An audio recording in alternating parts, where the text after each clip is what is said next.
ulasa mbadon anga walada bilibili bay no ye tawaddudul jariyati na jara setgi Allahu ta'ala ye mbadon niye a jofen tani nani naye no ye a kaseti numero tan nani na jara Allahu subhanahu wa ta'ala ye jomsoni comme nya fi chugumna no ye tawaddudul jariyati Abdul Hassan ka jomsoni mbadon oni Arun Rashidi Islamia nyemgo odo khalifa ano saga Islamia nyema mbadon oyewele bla jamana doni bawma dini ni jamana doni baw bi ku disi danyo nani doni mbadon jomsoni akwaye doni warabay kwaye doni chachoy ko doni bala ka mne doctoria wala kana scientifique wala kana philosophie wala kana dolo wala kana géographie wala kana histoire wala otuma kana qur'an doni na kana hadisa wala mbadon kana dolo doni na otuma ko ay fen chaman don kana ngoni fo ne dongli dawla ay doni fan chaman fo kayo be warabay ko aliyo be chachoy tuma mina ni Abdul Hassan ko abina jomsoni fere Haruna Rashidi ma sanu horo mutukale bata atuma Haruna Rashidi de ya nyininga san ko atuma jomsoni ere togo edidi akwa togo tawaddudul jariyat comme nya fa togo mina atuma ko tawaddudu ko mundoni be ela ibsira ma kalamina mbade wore nana wolo ni mbela sa fanye siki ko tani nani ke inshallah niya tani nani nae jomsoni ye jabi munundi otuma Haruna Rashidi de jamana donba wele ku ni jomsoni kana kata bali banani na no ye chaw nyongume yore mbadu ikado jomsoni ni chaw nyonzro fu ye nyiningalu ke we nyiningalu tukutuku nyona atawa di jamana donba ba minimbe o do clé ano do saga kurane doma ba mi kume no toye fagibu o donba bay mbaden o de ye nyiningalu semenzeme tawaddudul jariyati la nyiningali tan kelen ayo kala ayo bejabi comme no fay tukomina kashati temenuna otuma nyiningali tan flana sa mbaden ayo ke nyokai ayo jabi udi no ye seni konyawe nafa minu be seni la seni baga nyumanye mbaden akoko ye nafa tanye otuma angu ya bla yore nila onna fantain sa inshallah atowe di anna fantain dini ye adadola ay chaman la kale ula mbaden fana na se onna fan wolo vlanana na jara Allah ta'ala na jara la shina sanya bla yoro mina inshallah amina taw yorola ni aklo garsaga karami kaboni kitabu dumay kono doni kitabu hakli maya kitabu mimbi hakli dayele ka famu sabati jona kanani kodonye muminina ka mogo bla mirila ani famuna ko chamanga mbadon na ala sona abino famu insha Allah oladu yananga bara damene dum mbadon nous mettons sous la protection du Dieu tout-puissant ambi anyara bla ala ka tangan kono seni fagambe ala minye doni billaba ala mitala famayaw be billaba ala mitala mbado je panga wala ki mana ba amina klaka suma kabru de la bogomula muson tan dentan centan doni tigiya to la moriya to la famaya to la ko bina laba ala de tala ala de ya damene wa febbe bi banka toto kle mbado ambi ala tagan deli ka fo awye tagan ba wara foiti jona ni Allah subhanahu wa ta'ala te mbadon ambi o tagan nyini ka bo shaytane daga ne toro ma no chogoroba kuna wenye ala ye min daga ala ye min dogoya belbele ba dogomani mbadon o de shaytane ay samba bi shedinga ne ndugu kulinka abi ala bato ni ala ko mi abo ke abi ala welo ke abi ala tanu ke abi ala barkataw ke mbado tuma mina ni allah ta'ala nana fadama da ala ko meleko kana sujudu bi adama e ga famuna meleko kana shuli adama e mbado ni ne ko ale tsaka shuli adama e sabu ko adama ti dowre bogo kenen ko ale dunye tasuma mene ti shitale la tasuma mene ki biri boye ko kar tsaka ke mbado tuma min no kerasa ala ma fo kafri ala ma fo janame de mbado ala ko yoro ni law iklo ma jode ko nga daga bika mbado daga de ka selitimine daga de ka shontimine daga de ka jagatimine daga de ka hijitimine daga de ka dugo timine leitu mimi daga de ni ala che daga de sabo beke ni sara dumi ni ala bi kiru jahannama kono ni duna o dune ina dume kono bada bada mbado nu ya nege nkale na ala bonyana daga de ala mugo tila daga de iga shontimine daga de ka jene jurmu tisebe daga de mana mogo faga jurmu tala na tara maga baraji tala leidu mimi daga de ni ala che isago beke ni so tigara domi ala bi digi jahannama kono wallahi I gome dogale imma ninama I dufa sogo tolle wallahi jarame meleke unna zabani ya tawni bugo bugolila mi bada bada uladu amba nyini demisan fe aya jando abange bawla bange ba sarati soro debula bada musoro mi kono barata kalo kono ndo atsega da kono ka keba kono atsega da koka kweba kono nay dengini ngere ka nabi yela ma faka wuli kisi keba solola mbade o seri baloche o kana jiginina docteur sola musokorobo bolo abi buala wa ti buala wa mato don julu ka buala e no fe aga kashi e boto no fe mbade ake bo bola aki bo suganana mbade aki bo fonona aki ko kije ni de boge be me nyishini de mama na demne ay tochi ayoroche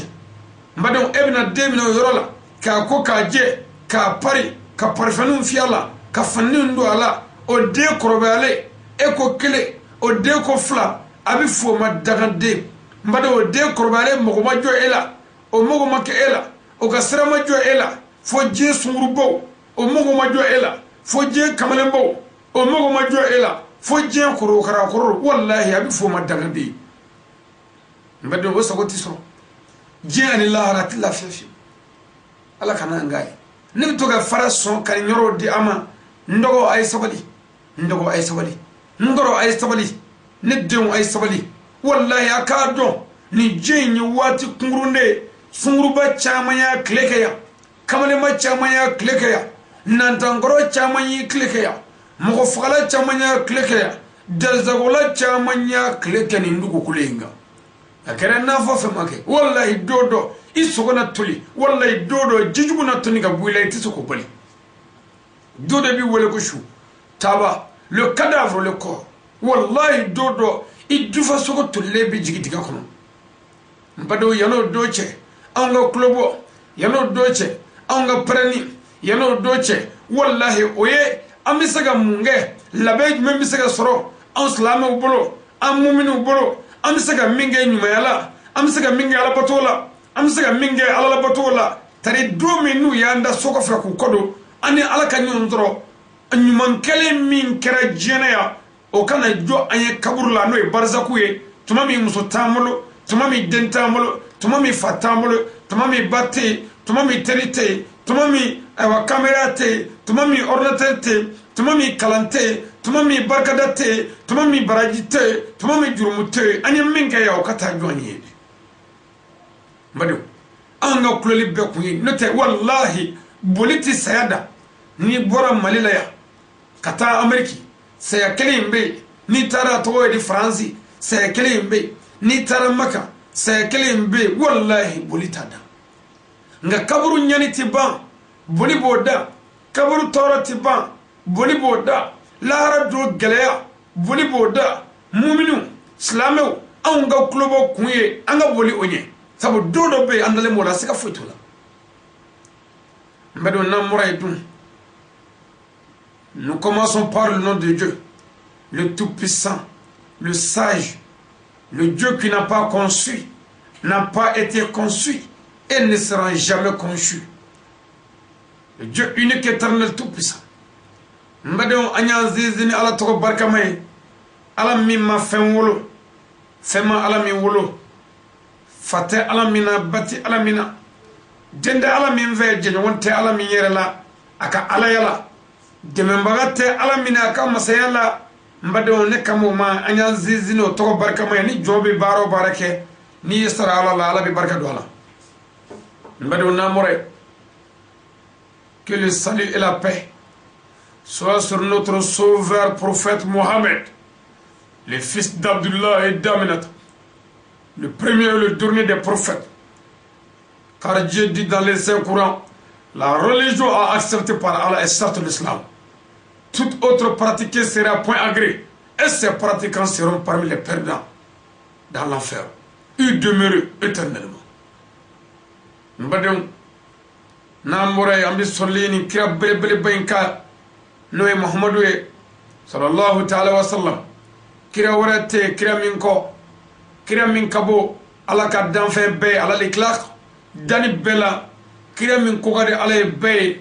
kira warate min ko kira folo ni kira laba sabu ala ko qur'anana dine mi mene ala bolo islamia dine ni bato ko kono ma mene o ko fedun ni aw dola klenye dine wara mine min da islamia inta mine no tigi saradun o bi soro mogo bonanew na mogo niyorontaw na a niyoro bina kɛ jahanama ye na donna o ya donne taawaro jugude da do mbadenw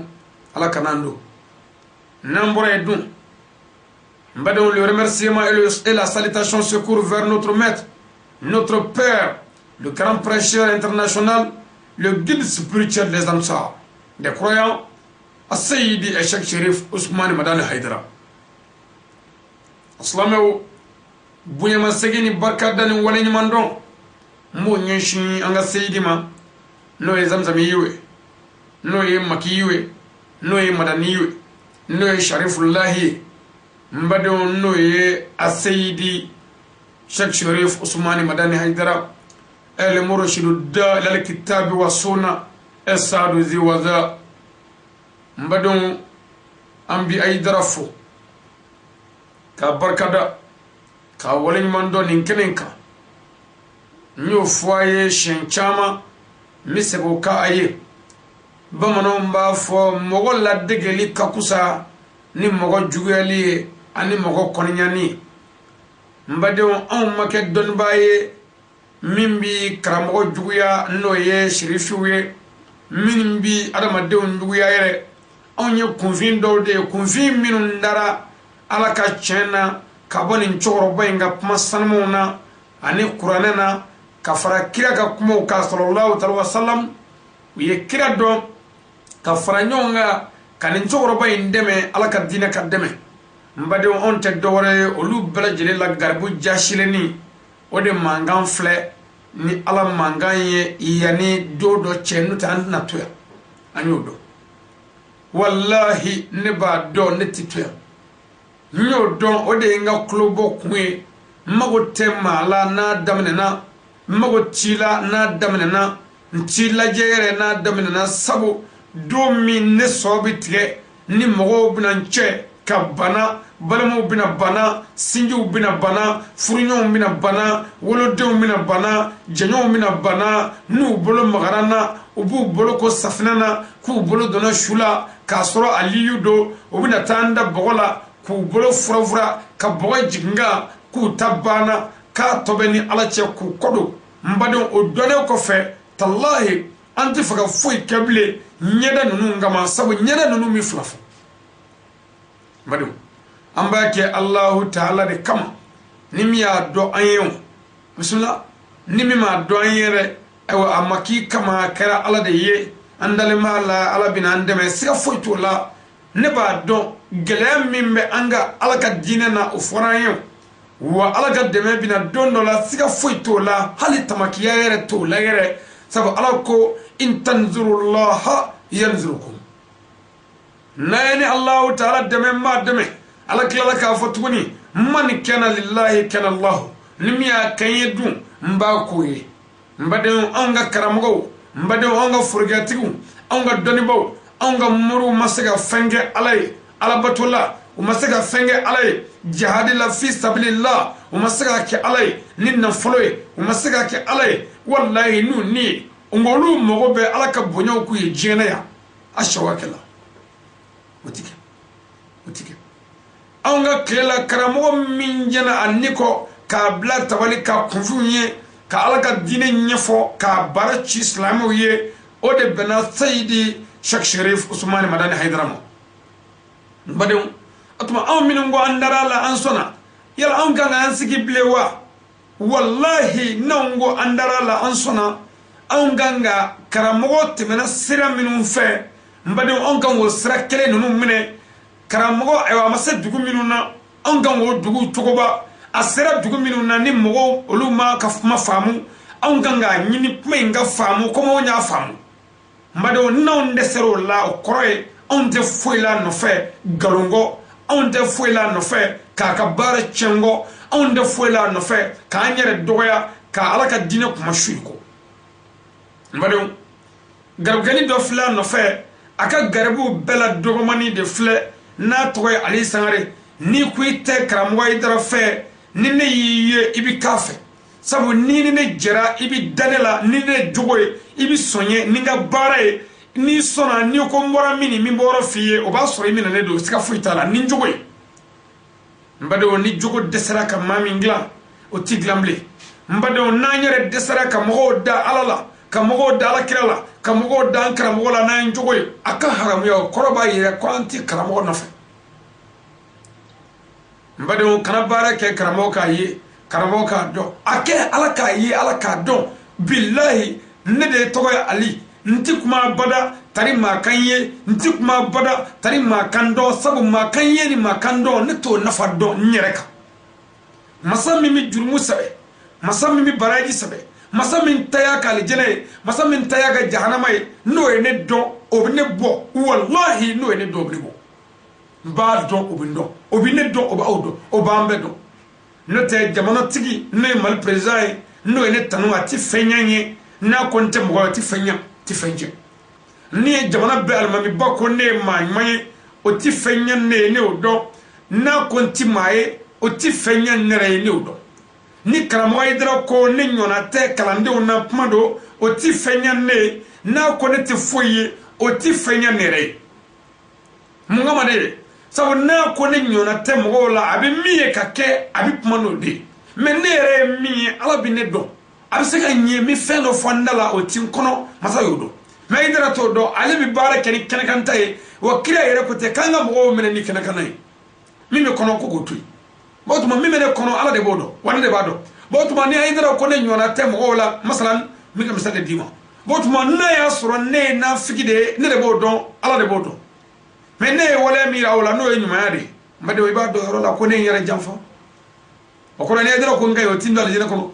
aydra mogo be mina o de jogo glani ni jogo glana duskuna chena hakika la ulbale mi ayi tano ami tano ala bi tano ayi fo ami fo ala bi fo wa ayi do ami do ala bi do ala bi do ala ko saka futu ami karamo fu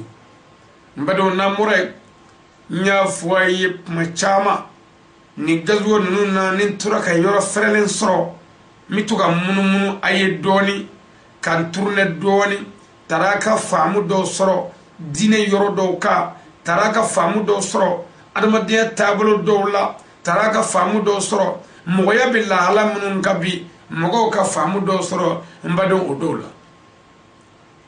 namorebu mbado tawaddudu li jariyati niya jofen taninani na inshallah komi nya fo ay tugomina kashati temenuna ngo jomsoni aye seli nafafo ako seli nafaye tanye seli banyumanka ayo tawne jate kana fana na se wolon flana na inshallah mbado ako yoro la saw la prière pousse la guerre ou la querelle contre de celui qui prie réellement. Mbadon ko selibi baloni mashibawni kelaw nyoni kabo sella nyumanka ani kaddu kono nyo fiyana ngo kira ko yorola sallallahu alaihi wasallam ko seliji yere bi ma taga kabo baloni mashiba chama ma seliji bi mo taga kabo nyangata chama ma ka fo sayiki ni seliji bi law tisaka ke aba jandula ka fo tasma yi ka so mene ka abbe jini ka ba ni seliji bi la tisaka ke ibi jandola atawa edi ka fo mobili binana ya accident ne kera moto tigi do en faga ona nyono direti la ka seliji tuila ala kira ko sallallahu alaihi wasallam ko tisaka ke ko seliji e tagana mi niya ta meleke do be blaki krosh mbade ko ni mami e toro soro nyangata soro wal makasingi balka sati ka seliji tuila ko tigafti ko ni mami e onyona toro do soro na ya soro seliji tila kui kana ma jalaki iyere jalaki kana jigi mala kika jigi yere la mbadon opma aba jando ala seliji bin na fan chamange mbadon okato ngo do kira ko sallallahu alaihi wasallam l'abolition pour son dit catastrophe sur un bon croyant ako seliji bi baloni nyangata biolon flane nyoni kabo mumini ka seliji abe balaw ani nyangata ni mashiba ko biolon flane nyoni kabo mumini ka kabo ala jonka mbadon ko ka singa balka saya abi o nyoni kabo mogo ka kashingi sigile sati mbadon tant que seliji bila ko tusaka ke o ko to ngo do lebu ko bado abi mumini kishuma tant que seliji bila tusaka ke wa ko fe wa mashiba do na fa accident na nyono ani tasuma kasaraw kashinga wulite ka cheni bake tant que seliji bila kabe mogo kishi oma kanga yana ni mumini ala kira kote mbadu jomsoni tawadudu li jariyati ko chugodi de ako seli nafatan seli banumaka a shekina la prière pousse les ennemis de celui qui prie réellement mbadu wallahi neche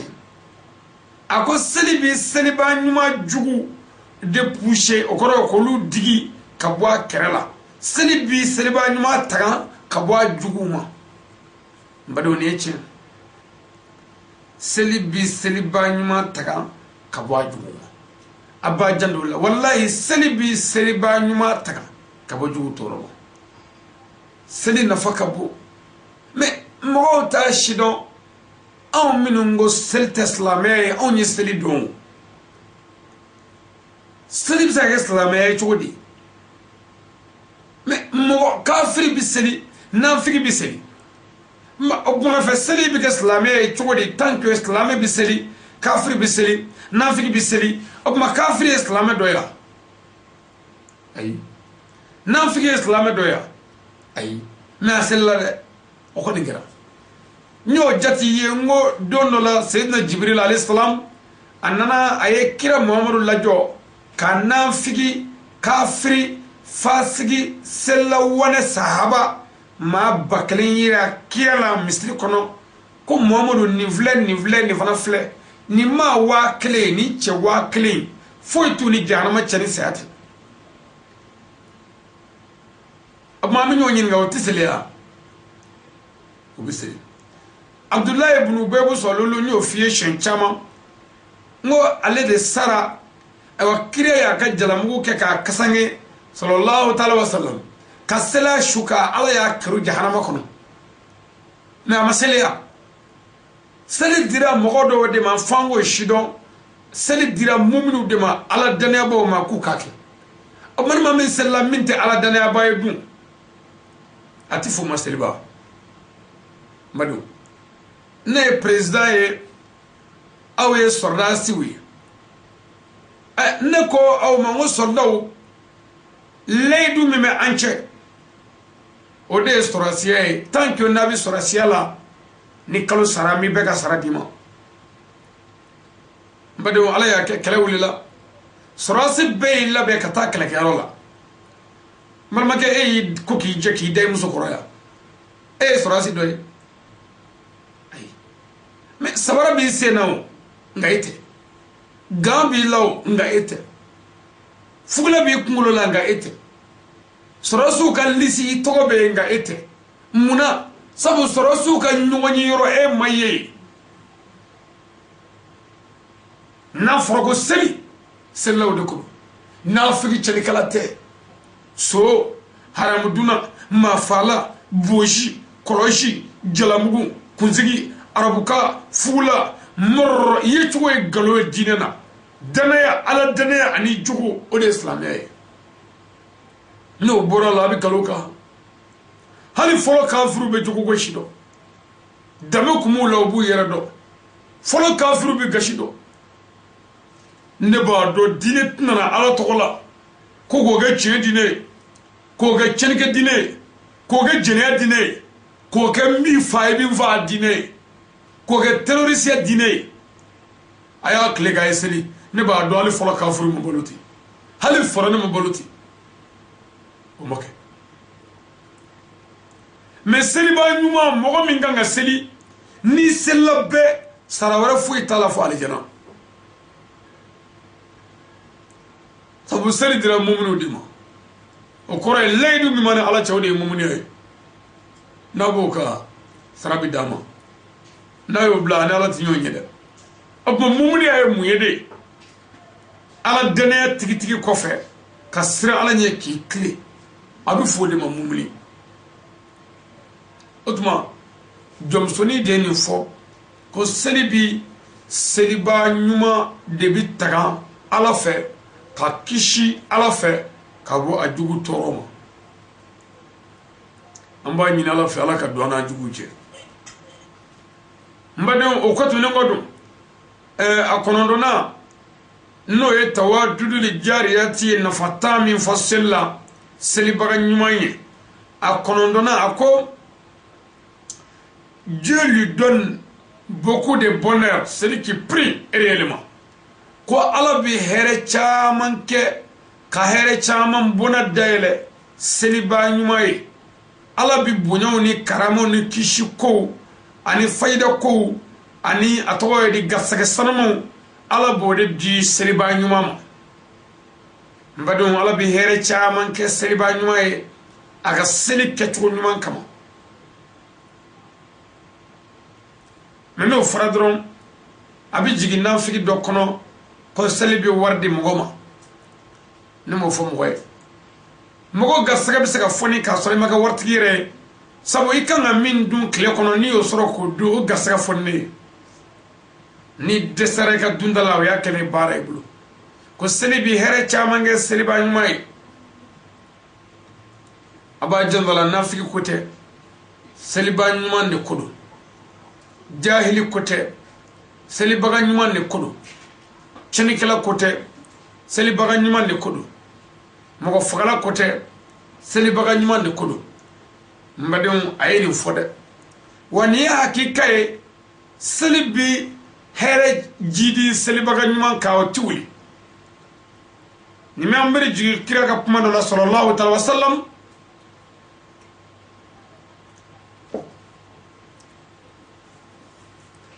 ala kira ko kishin nawe kira ka akoni jiye ko gelala muminin bolo ka ke kunyi konogwan e mata fazoro koina moru desera e ka famuna doni bo desera e ka famuna iyara sekuni beke politiki ni plan bela I desera bela mbade ko muminin ge ka steljita wol mo mumna tu muso ka steljita mangan dale dugu klale e ka do sokono de mbade on ikana te tu alay no e sujudu abi fomma e salatu ni nana arakan dama ke alay akara fla karanna ni wol maka cheno ya beka ka ala wele ni koina yere ko fui ka ala se dere o hamila on mo gamila o toro ko no mashi bakubela madu otuma o pumai mai yira ana siga fueta la ko here clé do e seli ko here clé do e seli ko kisi clé do e seli joni molo mumini bulu amisan ngade akana ke mawrede ala le mu'minun ni ya bole bulu ba jam billahi ato mumini na bani menna ya kede furgetigu kasali larab kan faro kasali ni bomo shi doni mino kasali e madum sarika boma de alama dite kirma na nayti sallallahu alaihi wasallam sahaba makati wa tikati wa anti janaye akakati anyaraw nyana tanku ami balola ka soro man faga wala ma ala man faga fanka boala saba tala ti janaye on n'a pas d'accord mbadum salibi here shuru saliba anyman ka sikatola waye adulnaye waye akonononaye tawadudu li jariyati mifo ako no e manga tanaye ako nafata mesela que la prière pousse les malheurs contre celui qui prie réellement. La prière fait approche de celui qui prie réellement auprès du Seigneur de l'univers, le Tout-Puissant Allah. Toutes les bénédictions de celui qui prie réellement sont agréées par Allah. Celui qui prie réellement ne sera jamais être malfaiteur. Celui qui prie réellement éloigne des malfaisances. Après tout cela, la prière est l'une des obligations obligées. Elle doit être faite obligatoirement pour tout bon musulman, pour tout bon croyant. Mbadum Jomsoni no tawadudu li jariyati ayi kando atogo di fagibu ma manga tanana no ye ay na fataminu jati ako selibi balo nyoni kaba seliba ga nyuma ka ani mashibo ayo fominga ako selif lani ko selibi seliba ga nyuma gere alala no ye ala minyanda no debina ambe fara kakla kan yininga ko selibi seliba ga nyuma gere ola ika do ko dugo mimi ka seliba ga nyuma fe mbade ko dugo tibi fiu ala bo dugo mene ni mi fo ni seliba ga nyuma ye ala bi son abamene akotu ko ka do ko mo tika seliba nyuma ye kake cheni kelay ko mo tika seliba nyuma ye kake dazagulay mo tika seliba ga nyuma ye kake sombay kake jeliya kala bay kake drogu fer la bay kake jomina bay kake glomina bay kake fanani kala bay kake bandani kala bay kake galondi kala bay ko tike ko tum ikado go selibi seliba nyuma yoro janyade dole dugula jurumuna dazagula ani chenuna mbado kikado ko kofe ko seliye fen wajibi yale salamin man beka seliye faride mumini beka ko fen la wajibi yalendo ko farida do mumini be ka ke jagwela akechula ko e wajibi yalendo mumini beka mbado ni jomsoni tawadudu li jariyatika ñiningali tane flana jabiye fagibu ye ñiningali tan flaminke ni tan flana réponse inshallah mbado nay ni ñorani laje saw ka fo salibi ganyuma gere alala malma ke eya ye eni ala che salibi ni kifa e yoro janyane ndo alala kabo yoro la ita do ete salibi ga ere akotu ko salibi ganyuma de bo wala jugula ko salibi ganyuma tike wala jugu kele abada tanga bi silila sebela ko atike da dogula mbadu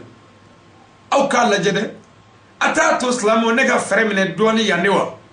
ni fere masaka mine ata to nga aralanti doni yawa ay ngono doni sa ngani nyoroni nyefo doni mowe ayaki ala kamande bamakoya bari so minum biya bamako karchete bari so ti karchimina ngandoma me aydo e bari so nununa agulami yoro ajene ke yoro ayake ala kama akato mune jene kala nako mune akanu bugo akanu neni ay so nunu mene akanu bugo ayu neni ay ta kasola so wane munu me ayu nyininga akanu bugo de ayu nyininga dron ay jene akala wane sunguru banunu ay pede nunu goro jigani nunu ayu nyininga ay gini nunu nyininga ay jomina banunu ayu nyininga de glomina banunu ayu nyininga kulushi bome munu mbobarla ko americain ay ko nyininga tade ko eto mbado nkale na modu buyana wallahi sumatallahi wallahi billahi ni bari mogo faranyonga adda zagula na chini kala na glomina na jina kala akemo keme wallahi niye polisoro ala oya kemo keme niye poliflasoro wala janfla oya chele akla be Muhammad Aliyu Umar Abukari Usman ewa Seidu Zumana Dekarija ewa atoyedi Idrisa ha ni kabokoy woni ne kabokoy mais kiri chawte boli sona togoto laiti atoyedi dakolo osoro mani bar kono bi baramangolo soro mani bar kono bi zange soro mani bar kono bi abeni nanyo na togo kosla me togo madum a fame minine wu fo be minine misiri alan foro dewne fleni gorojeri nyala ani pediala wonyini nga mugotri munu mesuru bayalo wonyini nga minun tara che santri masaka dula jene kama wala musola musununu eku nyini nga de ku togo a club betowe nu ma fo Fatima ba fo Zainabu wala mo ba fo Khadija ina togo me wala fi kun le be funu iba memina ko Josephine iba memina toyedi José iba memina ko William o kadogo akla be misli kono mogo ka to dalewi ubo be mini a chama mbaye misri yoro frana juma do fe ka fenyefa o jahannama de o demso be gorde nyala pede la dugo kono han islame we mo ga islame to gara gorde nya dine ni kana mo mi ni foko go faka o sana anyi ni wajulu ke kan nyefo u yan wole telephone na billahi kwanga la be ku bina anfa o manda wi almami do kandige fashi glaka o enere wele ku to france gorde ni do mallaya ti mo to fo menema mo to fo le ne ko gorde ni bi jarba ko le pdb ani dini be mais ayne wele na garabado do suru bado ni ma to fo nda do ere ayne wele ka to france ko ali do amo bo ko ngala be ko no faka klifa na ko ko febe galu na ko mugara ko ale hiji ke ko fo shenza ba maka ko amanyo ko ale goro jegani ne ko ngum ne to fo ko anyanta ke ko to ale tay ay telefon tige ne ga ngoro tanya wele ngojo no aya to ko do parce que ni ya kledro mali be ado mais ay to ngodo ama so de mufo bo ko do ne anyini nga go karsa do akoko do ngo honya fam aya so ne be voyage do la o yoro beni yella internet ga ka ko nyini ka shido actualité mu yeba mo koya ka ye chena nyaye almami do wajulike mi fagara ni yemo ka wajuli nga almami do wajuli ga wolu do ko karsa de goro de do nyama ba mo koya o ya to ko fo ne mo ko to ko fo ka bi wolo la mo ko to ko fo wala jugula nga kashitina ni ya kananda to mengala ma futi kondar ni be lahradu mais ni ya ke mba fo menti to ko fo bonere ko ikodo sa ikodo bo nyella nyaye karamo do ya to ko fo ango akrabare mo do ya ta to ko mo ko ngonde bashi kuma ko deja kam faka ka ba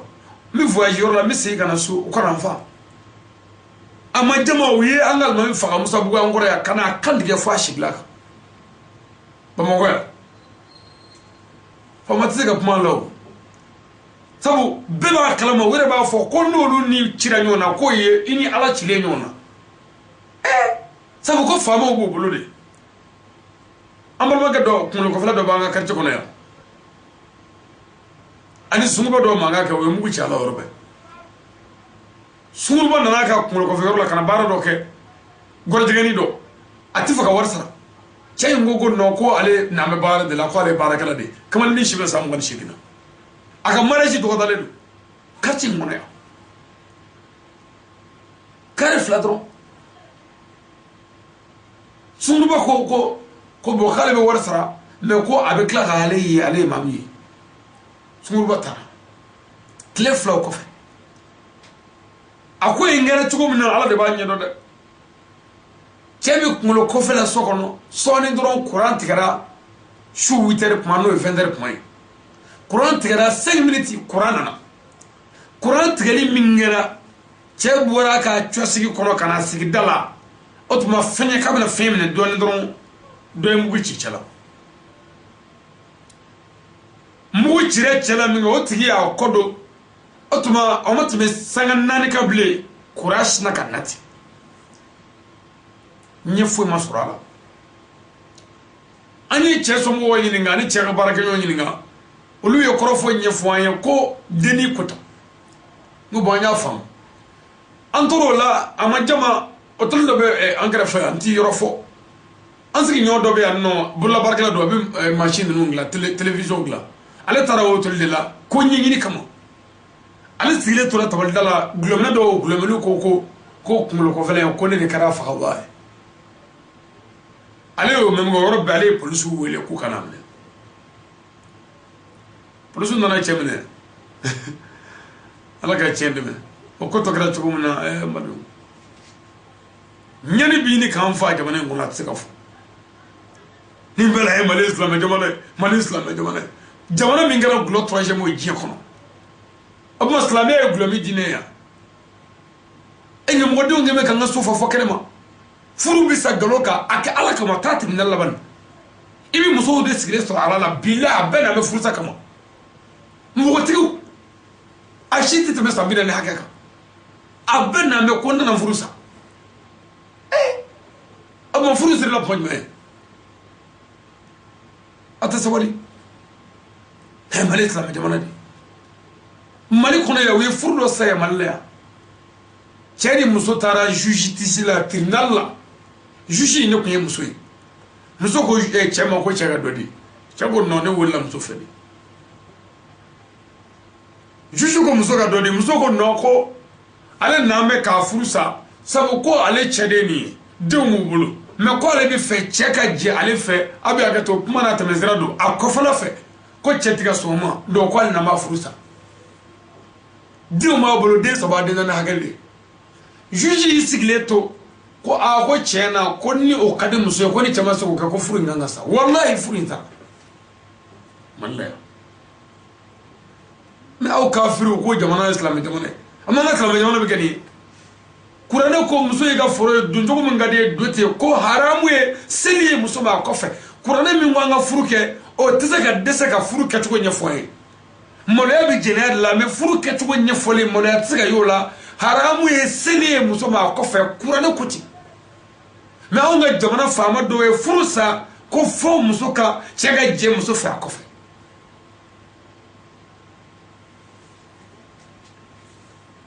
ni hiji daminɛna sisan i b'u ye tulo bɔ la n dara maga ala ka tiɲɛ dɛmɛ n badenw tawadudu li jariyati tuma min na ni fagibu tilala ka question 12 la ewa ni jɔnmusoni ye 12nan in jaabi an bɛna se yɔrɔ min na sa o de ye fagibu ka ɲininkali 13nan ye n'a jara Allahu Ta'ala ye la 13e question de Fagib posée sur Tawadudu el Jariyat, la petite esclave. Ako Fagibu ka ɲininkali 13nan jɔnmusoni na n'o ye Tawadudu el Jariyati. L'écrivain du livre a dit, en ce fait, Fagib a dit à Tawadudu, bonne réponse, ce n'est pas grave. Jeune fille esclave, tu as répondu toutes mes questions posées. Je vais te poser d'autres questions encore pour que tu m'informes sur la religion musulmane. Mais on n'a pas fini de la prière. Informe-moi sur la clé qui ouvre la prière. M'informer aussi sur la clé de l'ablution. Informe-moi aussi sur la clé du nom de Dieu, qui est le clément et le miséricordieux, appelé en arabe Basmala. Mbadon, tuma mina ni Fagibu atoka di jɔnmusoni ka nin kɔrɔfɔ in mɛn kitabuti ko yɔrɔ la ko ko kala min ga fagibu ako jabi nyana jabi wala la o famna ko nga ko ne dabashiye ko jomsoni ko mbi inyininga nga nyininga ne num be jabi a pose chukoni na ya jabi kanye a jabi chukoni mana ika do ko mi fagi nyininga fana nyingal wala fana ko mi fede kan kiboriya islamiya yere la ci islamiya yere nye fonye de nkiboriya islamiya yere la de mbade o ko fedun mi fe fana kan kiboriya makla sella mi fe kan kiboriya seli yere clé menyede seli clé seli daila ye muyede seli clé muyede mi fe kan kiboriya nina ama ba mi fe fana kan kiboriya seli yere clé muye seli di daila ye muye tawad mi fe kan kiboriya fana ewa basmala yere clé muye basmala daila ye muye no e bismillahir rahmanir rahim no basmala atuma bismillahir rahmanir rahim ko yere clé muye o daila yere muye mi fe kan kiboriya nununa no te amakla nyuna mbadium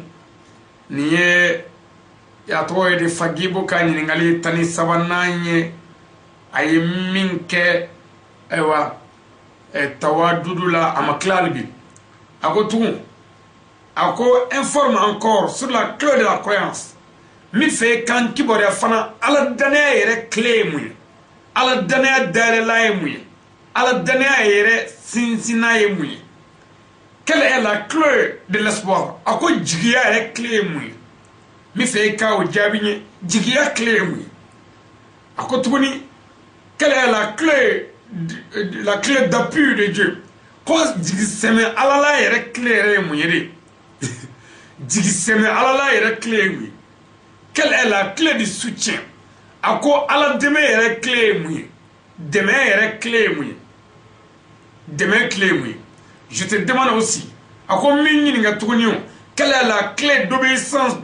de Dieu? À quoi ala bateau est clé mouille. Ou ala bateau est clé mouille. Au Corée, ala bateau est daïla mouille. Madame, à quoi quelle est la clé de la croyance en un Dieu unique? A ko ala klebantia yere danaya claire muyede ala klebantia danaya dalela yere muyi mbadon akotum tawadud je veux que tu me donnes un à un la réponse claire de mes questions posées par des réponses dont les gens peuvent se satisfaire. Les connaissances que tu as dit, s'ils sont réels ou pas, on va savoir. Mbadon, mami na klala ni nyini kale nunu tukutuwila nyona. Ako tawadudu jari yatima. Komi faika ninjabi udia. Kilen kana nyagami, kana fereke, wala ka dia kilen. Nga famu soro, slamo ka famu soro, anlajebo ka famu soro, lamebo ka famu soro, filifo itemina, ka wala ye mogobola. Ibiga doni munu foko lubila, no lubila, oh, ikanga seka nunu njabi. No tila yere fana, no. Mbadon, niye kabago puma bay. Aye question du nyona ka nyagami, iyere ba don ko wulbala, doni ba bay, ko gelara bolo, doni ba bay no e fagibu e ko ingeme ka konogwan, tellement konogwana aye question de nyagami ka freke, ka du nyona, pour que deni yere jaka wuli, olma deni ka doni ka freka bolo, olma deni yere kungolo ka nyagami, kungolo ka chauffe, mbadon, ola nanani question bay. Misega question inka ale de ko minyi ningawo tawadudu jari yati ka jabi nunu nyana ako minyi ninga sa maklade mi fe kan kibore islam ya yerela ako seli mi fana nambo ka ko makla seli na de ko seli yere daele la ye muyi seli clé ko ye muyi ako makla koy ko seli ji yere daele la ye muyi seli ji yere clé muyi mbadon akotum kwa maklande ko basmala no e bismillahir rahmanir rahim we ko yere klemi o dalela yere mu ako ngibore afana ala dane yɛrɛ clé mun ye ala danaya yɛrɛ clé mun ye jigi sɛmɛ ala la clé mun ye jigi yɛrɛ clé mun ye sɛmɛ ala la clé mun ye n badenw dɛmɛ yɛrɛ clé mun ye a ko min ɲininka kun ala la bato yɛrɛ clé mun ye ala bato clé mun ye ko min ɲininka tuguni ko ala kelebanciya ma wɛrɛ tɛ fɔla ma wɛrɛ cide o wɛrɛ de sabatili clé yɛrɛ ye mun ye a ko tawadud mi fɛ ka nin jaabi ninnu fɛsɛ n ye i ko dankɛnɛmaya kana ɲagami k'a walawala kunfin ni kunjɛ lamɛnba ani tabaku bɛɛ ka dɔ sɔrɔ a la a walawalali la i bɛ ka dɔnni min wele i yɛrɛ la n'o b'i la n bɛ fɛ i ka nin walawala n ye n ka faamu sɔrɔ a kan n badenw nin ye a tɔgɔ ye di tawadudul jariyati jɔfɛn tan naaninan ye komi n y'a fɔ a ye cogo min na fagibu ye nin kuma in fɔ min kɛ n badenw jɔnmusonin sigilen bɛ a ka masaya seji kan komi n y'o f'i ye n ko nin y'a sɔrɔ haruna rashidi dɔnnibaaba ye haruna rashidi ye silamu ɲɛmaa don a yɛrɛ kun kɛmɛ ka sanu kalaka seji dɔ labɛn sigilan ɲɛnamaba dɔ labɛn sanu seji fɔtɛyilama dɔ labɛn jɔnmusonin ka sigi o kan sabu dɔnnibaa ni bonya ka kan n badenw jɔnmusonin sigilen b'o seji nka fagibu y'a ka ɲininkali 13 in kɛ nin sanga y'a sɔrɔ jɔnmusonin kɛmɛ k'i kunkolo suli komi a tulo tɛ kuma na a tulo b'a bɛɛ la dɔnnibaa hakili sigilen don badenw tuma min ni fagibu tilala ka ɲininkali 13 la k'a bɛɛ fereke ɲɔgɔn na ta k'a d'a ma n badenw tawadudul jariyati a bɛna min kɛ sa ye tulo ma jɔ la 13e réponse de tawadudul jariyati a ko tawadudul jariyati ka ɲininkali 13 jaabi n badenw nin y'o de daminɛtɔ ye lorsque tawadudul jariyati a entendu les paroles et les questions du grand connaisseur de Fagib n badenw ko tuma min na ni tawadudul jariyati jɔnmusonin ye Fagibu ka nin kɔrɔfɔ ninnu mɛn n'o ye ɲininkali ninnu ye n badenw elle s'est levée n badenw k'a wulila k'i jɔ ni bonya ni karama ye a wulila k'i jɔ ni sabali ye a majigin ne n badenw sabu dɔnnibaa t'a yɛrɛ bonya mɔgɔw kan ka dɔnnibaa bonya nka dɔnnibaa kan ka mɔgɔw fana bonya siga foyi t'o la n y'o fɔ n ka mɔgɔw ye ne m'a fɔ maa kan bonya nka n kan ka bonya sabu n bi ala ka diinɛ ɲɛfɔ mɔgɔw ye o kan ka bonya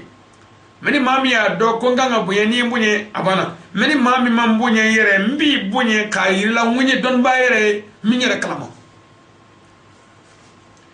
badenw a wulile k'i jɔ ni bonya ni karama ye a majiginnen a nisɔndiyalen n badenw a wulila k'i jɔ nin jaabi ninnu fɛ l'écrivain du livre nous a dit a ko kitabutigi ko ama o yɔrɔ la ko tawadudul jariyati yɛrɛ jɔnmusonin ko la clé de la prière est l'ablution pour ceux qui prient a ko i k'a dɔn ko seli yɛrɛ clé min ye n'o ye seli dayɛlɛlan ye n badenw jɔnmusonin ko k'o de ye seliji ye seli dayɛlɛlan de ye seliji ye n badenw ko ni seliji t'i la foyi t'i la ko seliji de ye seli yɛrɛ de dayɛlɛlan ye o de ye seli clé n'i ka seliji ma ɲɛ foyi ma ɲi ni seliji ɲɛna yɛrɛ o tuma seli bɛ sɔrɔ ka juger mais seli t'i juger mɔgɔ ye tant que seliji yɛrɛ ma ɲa o tuma a ko seli dayɛlɛlan n'o ye seli clé o de ye seliji ye n badenw y'o fɔ a ye a b'a janto tawadudul jariyati jɔfɛn ninnu na sɛbɛn mɔgɔ o mɔgɔ ye i kan ka a gazuwa bɛɛ ɲini a kasɛti bɛɛ ɲini k'a fara ɲɔgɔn kan nin ye 14 de ye o tuma ni a banna ka bɛn ni hakɛ min ye n bɛ fɛ silamɛ ɲumanw k'a bɛɛ ɲini u seko la u k'a bɛɛ lamɛn faamu b'a kɔnɔ diinɛ yɔrɔ caman bɛ yen n da gosira o la kɔnɔ silamɛya yɔrɔ caman bɛ yen n y'olu walawala n taatɔ walayi n'i y'a lamɛn i b'i ka bato kɛcogo dɔn i b'i ta fa dɔn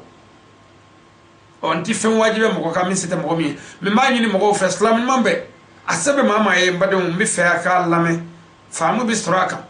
walahi ni lamɛnni kɛra faamu bɛ sɔrɔ hali ni ne ma mɛn a bolo ya kumakan in na to a bolo ya n badenw o na waati kɛ a bolo ya n'o fana dama tɛ dun nalen ne tara kitabu ina to aw bule ana kalaya ana alaka dini yoro chama yira awla inshallah mbade wati kumurni jenatige o ni take mina ibto de lakale alay amin mina otma andale mala siga foitala allah raddo ni yoro bambulo nyafale ke yoro bambulo amin mina oka otma tawaddudu le jariyati famu ba kono donu ba kono sabu ni question posée al même ba keme kun ko seli yere clé muyede al même wa keme mam biso go jabiye ni ma doni kitabu en kono mbade o ma ka dogo ka sore ka done do mais ñin ngal minundo ñin ngal piège de do obisega mo bi aleti wuli mais ni ko mo ma ko seli tinyani muntede aba do seli tinyani seli tate mais ni ko seli yere clé muyede a seli dalela e muye abi mo meri jigi moto clé ni mobile clé de la ani da clé otma seli clé bi ko fe o de seli mbado jomsoni yo fo no tawaddudu aljariyati o ko fe dum aba hagli to ala ko nya fo ay tukum nango ni ngazo nanu ni kelengele hagade ka sababu ke radio bi barola ani